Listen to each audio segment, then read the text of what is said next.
नमस्कार। आज हम चुनावी रात के उस हंगामे और बेचैनी की दुनिया में चलेंगे जो अक्सर टीवी कैमरों के बंद होने के बाद शुरू होती है।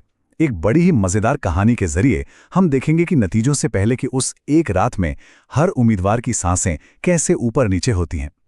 तो सवाल यह है कि टीवी पर जो जोरदार बहसें और आंकड़ों का खेल हम सब देखते हैं, उसके पीछे की असली कहानी क्या है। चलिए इस कहानी के साथ बंद दरवाजों के अंदर झांकते हैं और पता लगाते हैं कि उस रात असल में होता क्या है। तो हमारी कहानी हमें सीधा ले जाती है उम्मीदवारों के वॉर रूम्स में। सोचिए, ये वो जगह है जहां जैसे जैसे फैसले की घड़ी पास आती है ना, हवा में टेंशन घुलने लगता है और हर एक चेहरा एक अनकही कहानी सुना रहा होता है। इस पूरी कहानी का जो सबसे गहरा एहसास है वो है बेचैनी। हर उम्मीदवार, चाहे बाहर से कितना भी कॉन्फिडेंट क्यों न दिखे, अंदर ही अंदर टेंशन के एक गहरे समुंदर में गोते लगा रहा होता है। एक ऐसा समुंदर जहां हर लहर एक नया डर लेकर आती है। तो चलिए इसी टेंशन के समंदर में थोड़ा और उतरते हैं और देखते हैं कि कहानी के अलग अलग किरदार इस बेचैनी से निपट कैसे रहे हैं, क्योंकि भाई हर किसी का अपना अपना तरीका है। यहां हमें तनाव के 3 जीते जागते नमूने मिलते हैं। एक नेताजी हैं जो पसीने से तरबतर हैं, दूसरे उम्मीदवार हैं जो मंत्रों से अपनी घबराहट को शांत करने में लगे हैं, और एक तीसरी प्रत्याशी हैं जिनकी नजरें तो एग्जिट पोल से हटने का नाम ही नहीं ले रहीं। सबसे पहले मिलिए तेजस्वी नेता से। कमरे में एयर कंडीशनर फुल पर चल रहा है, फिर भी वो पसीने में नहाए हुए हैं। टीवी एंकर की हर आवाज रुझान बदल रहे हैं, उनके माथे पर टेंशन की एक और लकीर खींच देती है। फिर आते हैं नंदू नेता। इन्होंने तो भाई आध्यात्मिक रास्ता पकड़ लिया है। जैसे ही स्क्रीन पर वोटों की गिनती 1 पॉइंट भी ऊपर नीचे होती है, उनका जाप और तेज हो जाता है। हर वोट मंगलम, हर वोट मंगलम। और अब जरा हमारी महिला प्रत्याशी को देखें। ये तो एक साथ 3-3 स्क्रीन पर जंग लड़ रही हैं, लैपटॉप, टैबलेट और मोबाइल। एक स्क्रीन उन्हें जिता रही है, दूसरी हरा रही है और तीसरी कह रही है अरे कुछ भी हो सकता है। ये डिजिटल कंफ्यूजन उनकी बेचैनी को बस और बढ़ा रहा है। लेकिन उम्मीदवारों की यह पर्सनल बेचैनी तो कहानी का सिर्फ एक हिस्सा है। इस आग में घी डालने का काम कौन करता है? जाहिर सी बात है, मीडिया। तो चलिए अब इस महानाटक के असली डायरेक्टर से मिलते हैं। और इस पूरे नाटक के सूत्रधार हैं एक टीवी एंकर। वो पूरी एनर्जी से चिल्लाते हैं, इतिहास बन रहा है मतनगर में। मानो हर चुनाव में देश की तकदीर पहली बार लिखी जा रही हो।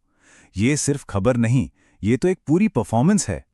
अरे उनका अंदाज तो देखिए, हर 2-4 वोटों के फर्क को वो ऐसे बताते हैं जैसे T20 मैच का आखिरी ओवर चल रहा हो। 2 वोट से आगे नहीं, अब पीछे, अरे अब तो बराबर, और ये देखिए फिर आगे। यही उतार चढ़ाव तो इस खेल का असली मसाला है। और जब भी ड्रामा थोड़ा कम होने लगता है ना, तो एंकर साहब अपना ब्रह्मास्त्र चलाते हैं, ब्रेकिंग न्यूज। कहानी के मुताबिक जब भी वो ये शब्द चिल्लाते हैं तो स्टूडियो में बैठे उम्मीदवारों के साथ साथ देखने वालों की धड़कनें भी तेज हो जाती हैं। और ब्रेकिंग न्यूज के ठीक बाद स्क्रीन पर एक ग्राफिक आता है, धमाका। ये आवाज और विजुअल इफेक्ट मिलकर एक ऐसा माहौल बना देते हैं जहां एक छोटी सी खबर भी किसी भूचाल जैसी लगती है। ये है टेंशन को कई गुना बढ़ाने की कला। इस सारे मीडिया सर्कस के बीच हमारी महिला प्रत्याशी एक बहुत ही गहरी और कह सकते हैं कि आज के दौर की सच्ची बात कहती हैं, अगर हार गए तो भी हमें ट्रेंडिंग रहना है। ये एक लाइन आज की राजनीति का कड़वा सच है, जहां जीत हार से ज्यादा जरूरी है चर्चा में बने रहना।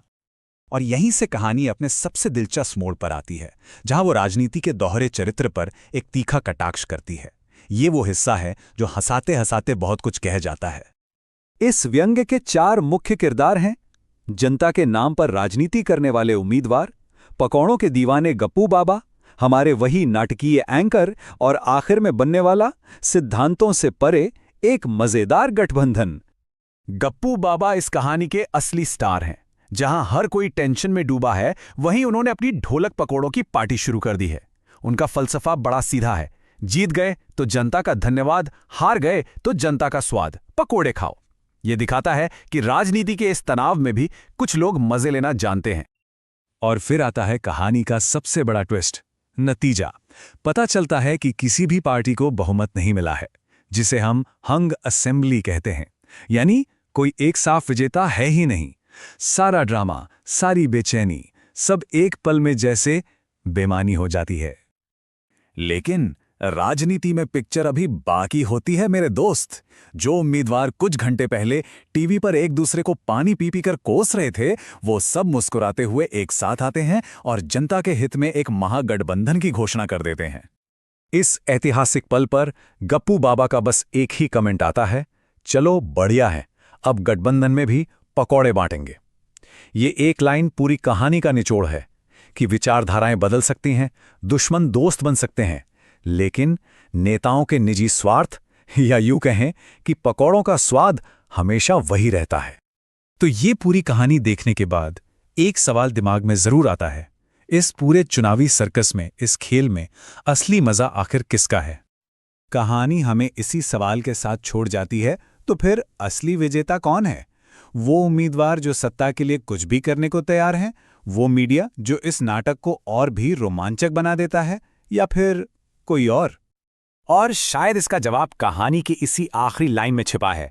लोकतंत्र का मजा तो जनता के मूड में है। शायद ये पूरा तमाशा, ये ड्रामा, ये बेचैनी और ये गठबंधन सब जनता के मनोरंजन का ही एक बहुत बड़ा रूप है। और इसी सोच के साथ आज की ये चर्चा यहीं समाप्त होती है।